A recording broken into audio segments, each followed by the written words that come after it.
നമസ്കാരം, ആത്മഭാരതത്തിലേക്ക് ഏവർക്കും സ്വാഗതം. ഈ വീഡിയോ ഇഷ്ടമായ ലൈക്ക് ചെയ്യാനും ആത്മഭാരതം എന്ന നമ്മുടെ ഈ ചാനൽ സബ്സ്ക്രൈബ് ചെയ്യാനും മറക്കരുത്.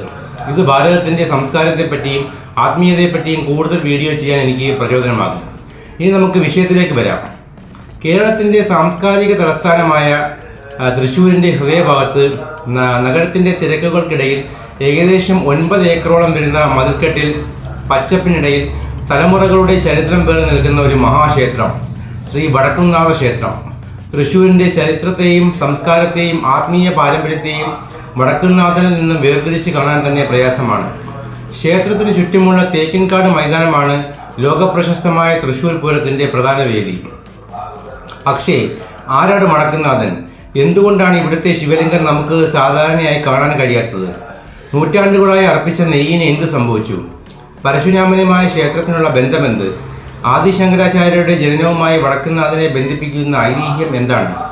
തൃശ്ശൂർ പൂരം വടക്കുംനാഥൻ്റെ മണ്ണിൽ എത്തിയതെങ്ങനെ? ഇതെല്ലാം നമുക്കറിയാം. ക്ഷേത്രത്തിൻ്റെ പ്രധാന ദേവൻ പരമശിവനാണ്, ശ്രീ വടക്കുംനാഥൻ. എന്നാൽ ഇവിടെ ഒരു പ്രത്യേകതയുണ്ട്. ഇതൊരു ശിവക്ഷേത്രം മാത്രമല്ല. പ്രധാന ക്ഷേത്ര സമുച്ചയത്തിൽ വടക്കുംനാഥൻ, ശങ്കരനാരായണൻ, ശ്രീരാമൻ എന്നിവർക്കുള്ള 3 പ്രധാന ശ്രീകോവിലുണ്ട്. ശിവനും വിഷ്ണുവും ഒന്നാകുന്ന ഹരിഹര സങ്കല്പമാണ് ശങ്കരനാരായണൻ. അങ്ങനെ നോക്കുമ്പോൾ ശൈവവും വൈഷ്ണവവും ഒരേ ക്ഷേത്ര സമുച്ചയത്തിൽ സംഗമിക്കുന്ന അതുല്യമായ ആത്മീയ സങ്കല്പം നമുക്കിവിടെ കാണാൻ സാധിക്കും. ഇനി പരശുരാമൻ്റെ ഐതിഹ്യം എന്താണെന്ന് നോക്കാം. വടക്കുംനാഥൻ്റെ ഉത്ഭവത്തെക്കുറിച്ചുള്ള ഏറ്റവും പ്രസിദ്ധമായ ഐതിഹ്യം പരശുരാമനുമായി ബന്ധപ്പെട്ടതാണ്. കേരളത്തിലെ കടലിൽ നിന്നും വീണ്ടെടുത്തത് പരശുരാമനാണെന്നാണ് കേരളത്തിൻ്റെ പ്രസിദ്ധമായ പുരാണ പാരമ്പര്യം. അങ്ങനെ സൃഷ്ടിക്കപ്പെട്ട ഭൂമിയിൽ പരമശിവന്റെ സാന്നിധ്യം ഉണ്ടാകണമെന്ന് പരശുരാമൻ ആഗ്രഹിച്ചു എന്നാണ് കഥ. അദ്ദേഹം കൈലാസത്തിലെത്തി മഹാദേവനോട് കേരളത്തിലേക്ക് വരണമെന്ന് അപേക്ഷിച്ചു.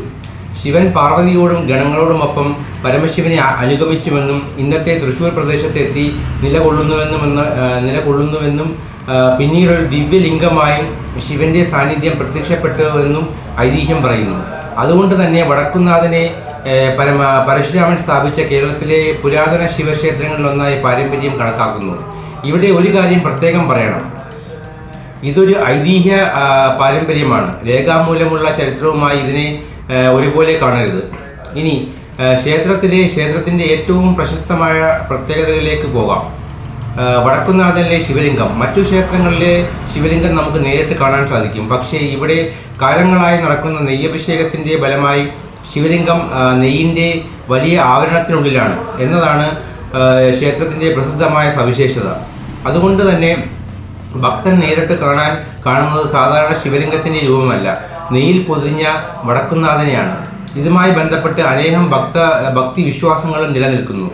ഇത്രയും നെയ്യുണ്ടായിട്ടും അത് സാധാരണ രീതിയിൽ ദുർഗന്ധമാകുന്നില്ലെന്നും ഉരുകിപ്പോകുന്നില്ലെന്നും ഭക്തി പാരമ്പര്യത്തിൽ പറയപ്പെടുന്നു. ഇത് ക്ഷേത്രത്തിൻ്റെ ഏറ്റവും കൗതുകകരമായ വിശ്വാസങ്ങളിൽ ഒന്നാണ്. നെയ്യ് എന്തുകൊണ്ട്? ഇതിന് പിന്നിലും ഒരു ആത്മീയ വ്യാഖ്യാനം പറയപ്പെടുന്നു. പരമശിവന്റെ വാസസ്ഥലമായി കണക്കാക്കപ്പെടുന്നത് ഹിമാലയത്തിലെ കൈലാസമാണ്. നെയ്യിൻ്റെ വെളുത്ത ആവരണം മഞ്ഞു മൂടിയ കൈലാസ പർവ്വതത്തെ ഓർമ്മിപ്പിക്കുന്നതിനായി ഭക്തർ വ്യാഖ്യാനിക്കാറുണ്ട്. അതുകൊണ്ട് തന്നെ വടക്കുംനാഥ ക്ഷേത്രത്തെ ദക്ഷിണ കൈലാസം എന്ന സങ്കല്പത്തോടും ബന്ധിപ്പിക്കുന്ന പാരമ്പര്യമുണ്ട്. വടക്കുംനാഥനിലെ ശ്രീകോവിലിലും മനോഹരമായൊരു സങ്കല്പമുണ്ട്. ശിവൻ ഒരു ദിശയിലേക്കും പാർവതി ദേവി മറുദിശയിലേക്കുമുള്ള സാന്നിധ്യമായി പാരമ്പര്യത്തിൽ വിവരിക്കപ്പെടുന്നു. ഇതിനെ ശിവശക്തി ഏകത്വത്തിൻ്റെ പ്രതീകമായി ഭക്തർ കാണുന്നു. ശിവനില്ലാതെ ശക്തിയില്ല, ശക്തിയില്ലാതെ ശിവനുമില്ല എന്ന ഹൈന്ദവ ദർശനത്തിൻ്റെ മനോഹരമായ പ്രതിഫലനമാണിത്. ആദിശങ്കരാചാര്യരും വടക്കുംനാഥനുമായി ബന്ധപ്പെട്ട മറ്റൊരു പ്രശസ്തമായ ഐതിഹ്യം ആദിശങ്കരാചാര്യരുടെ ജനനവുമായി ബന്ധപ്പെട്ടതാണ്. പാരമ്പര്യമനുസരിച്ച് കാലടിയിലെ ശിവഗുരുവിനും ആര്യാമ്പയ്ക്കും ദീർഘകാലം സന്താനം ഉണ്ടായിരുന്നില്ല. അവർ വടക്കുംനാഥനെ പ്രാർത്ഥിച്ചുവെന്നും അവരുടെ പ്രാർത്ഥനയുടെ ഫലമായാണ് പിന്നീട് ശങ്കരൻ ജനിച്ചതെന്നും ഒരു പ്രസിദ്ധമായ ഒരു വിശ്വാസമുണ്ട്. പിന്നീട് ലോകം അദ്ദേഹത്തെ അറിഞ്ഞത് ആദിശങ്കരാചാര്യർ എന്ന പേരിലാണ്. ഇത് ചരിത്രപരമായി തെളിയിച്ച സംഭവം എന്നതിലുപരി ക്ഷേത്രവുമായി ബന്ധപ്പെട്ട ശക്തമായ ആത്മീയ പാരമ്പര്യമായി കാണുന്നതാണ് ഉചിതം. അതുപോലെ വടക്കുംനാഥൻ്റെ മഹത്വം വിശ്വാസത്തിൽ മാത്രം ഒതുങ്ങുന്നില്ല. ഇത് കേരളീയ ക്ഷേത്ര വാസ്തുവിദ്യയുടെ അതിമനോഹരമായ ഉദാഹരണങ്ങളിലൊന്നാണ്. മരവും കല്ലും ഉപയോഗിച്ചുള്ള നിർമ്മാണ രീതി, ചെരിഞ്ഞ മേൽക്കൂരകൾ, 4 ദിക്കിലേക്കുമുള്ള ഗോപുരങ്ങൾ, വിശാലമായ മതിൽക്കെട്ട്, ശ്രീകോവിലുകൾ, ചുറ്റമ്പലം എല്ലാം ചേർന്ന് നൂറ്റാണ്ടുകൾ പഴക്കമുള്ള കേരളത്തിൻ്റെ നിർമ്മാണ ജ്ഞാനം നമുക്ക് മുന്നിൽ അവതരിപ്പിക്കുന്നു. ക്ഷേത്രത്തിനകത്തെ മറ്റൊരു പൈതൃക വിസ്മയമാണ് കൂത്തമ്പലം. ക്ഷേത്രത്തിൻ്റെ പാരമ്പര്യ ക്ഷേത്രകലകളായ കൂടിയാട്ടം, ചാക്യാർ കൂത്ത് തുടങ്ങിയവ അവതരിപ്പിക്കുന്നതിനായി ക്ഷേത്രങ്ങളോടനുബന്ധിച്ച പ്രത്യേക നാടകശാലകളാണ് കൂത്തമ്പലങ്ങൾ. വടക്കുംനാഥനിലെ കൂത്തമ്പലത്തിലെ മേൽക്കൂരയും മരപ്പണികളും കൊത്തുപണികളും ക്ഷേത്രത്തിൻ്റെ പാരമ്പര്യ നിർമ്മാണ കലയുടെ മികച്ച ഉദാഹരണങ്ങളാണ്. അതിനാൽ വടക്കുംനാഥൻ ക്ഷേത്രം മാത്രമല്ല, ഒരു പുരാതന കലാകേന്ദ്രം കൂടിയാണ്. ക്ഷേത്രത്തിനുള്ളിൽ മനോഹരങ്ങളായ മ്യൂറൽ പെയിൻറ്റിങ്ങുകൾ നമുക്ക് കാണാൻ സാധിക്കും. മഹാഭാരതം ഉൾപ്പെടെയുള്ള പുരാണ കഥകളെ ആസ്പദമാക്കിയ ചിത്രങ്ങൾ ക്ഷേത്രത്തിൻ്റെ പൈതൃകത്തിൻ്റെ ഭാഗമാണ്. ഇന്നൊരു സിനിമയോ ഫോട്ടോ ഉപയോഗിച്ച് കഥ പറയുന്നത് പോലെ നൂറ്റാണ്ടുകൾക്ക് മുമ്പ് ക്ഷേത്രഭിത്തികളിൽ ചിത്രങ്ങളിലൂടെ നമുക്ക് നമ്മുടെ ഇതിഹാസങ്ങളും പുരാണങ്ങളും പറഞ്ഞു കൊടുത്തിരിക്കുന്നു.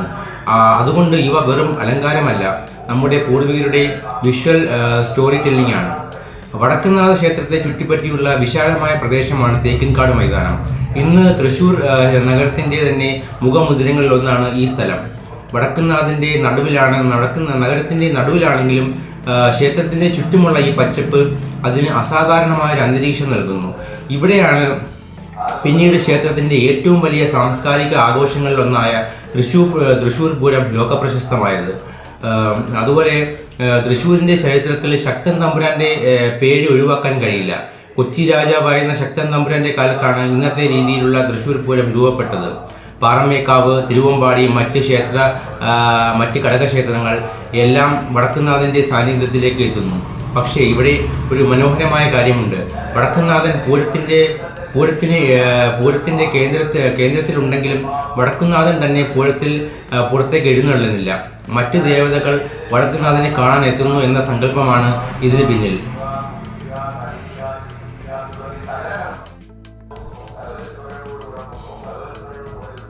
തൃശ്ശൂർ പൂരത്തിലെ ഏറ്റവും വിസ്മയകരമായ അനുഭവങ്ങളിലൊന്നാണ് ഇലഞ്ഞിത്തറ മേളം.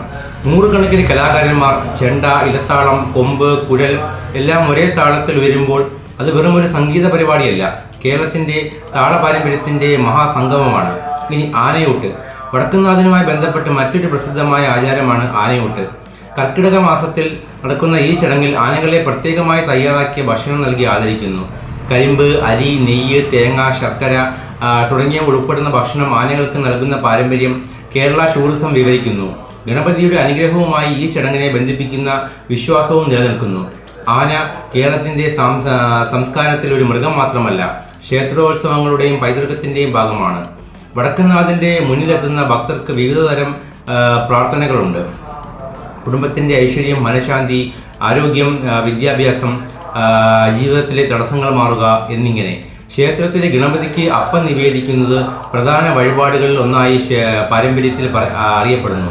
എന്നാൽ ക്ഷേത്രത്തിൻ്റെ യഥാർത്ഥ അനുഭവം വഴിപാടുകളിൽ മാത്രം ഒതുങ്ങുന്നില്ല. അകത്തേക്ക് പ്രവേശിക്കുമ്പോൾ നൂറ്റാണ്ടുകൾ കടന്നുപോയിട്ട് നിലനിൽക്കുന്ന ഒരു ശാന്തത അനുഭവപ്പെടുന്നു. വടക്കുംനാഥനിലെ മറ്റൊരു അഭിമാനകരമായ അധ്യായമാണ് ക്ഷേത്രത്തിൻ്റെ കൺസർവേഷൻ. ക്ഷേത്രത്തിൻ്റെ പുരാതന നിർമ്മിതികളും മ്യൂറലുകളും മരപ്പണികളും പരമ്പരാഗത രീതിയിൽ സംരക്ഷിക്കാൻ ഏകദേശം 1 ദശാബ്ദം നീണ്ട വലിയ പുനരുദ്ധാരണ പ്രവർത്തനം നടന്നു. ഈ സംരക്ഷണ പ്രവർത്തനത്തിന് 2015 UNESCO Asia Pacific awards for cultural heritage കൺസർവേഷനിൽ അവാർഡ് ഓഫ് എക്സലൻസ് ലഭിച്ചു.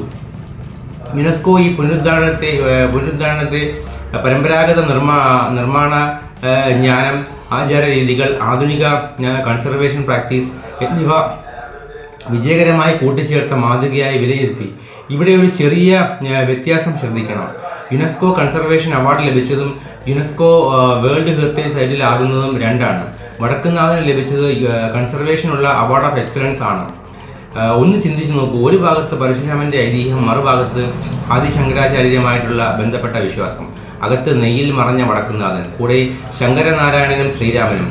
ചുറ്റും നൂറ്റാണ്ടുകൾ പഴക്കമുള്ള മ്യൂറലുകളും മരപ്പണികളും. പുറത്ത് തേക്കിൻകാട് മൈതാനം, വർഷത്തിലൊരിക്കൽ തൃശ്ശൂർ പൂരം, മറ്റൊരു സമയത്ത് ആകട്ടെ ആനയൂട്ട്. ഇവയെല്ലാം ഒരേ സ്ഥലത്ത് സംഗമിക്കുന്നു. അതുകൊണ്ടാണ് വടക്കുംനാഥൻ ഒരു സാധാരണ ക്ഷേത്രമല്ലെന്ന് പറയപ്പെടുന്നത്. ഇത് കേരളത്തിൻ്റെ ആത്മീയതയും കലയും വാസ്തുവിദ്യയും ചരിത്രവും ജനപാരമ്പര്യവും ഒരുമിച്ച് ചേർന്ന് ജീവിക്കുന്ന ഒരു പൈതൃകം തന്നെയാണ്.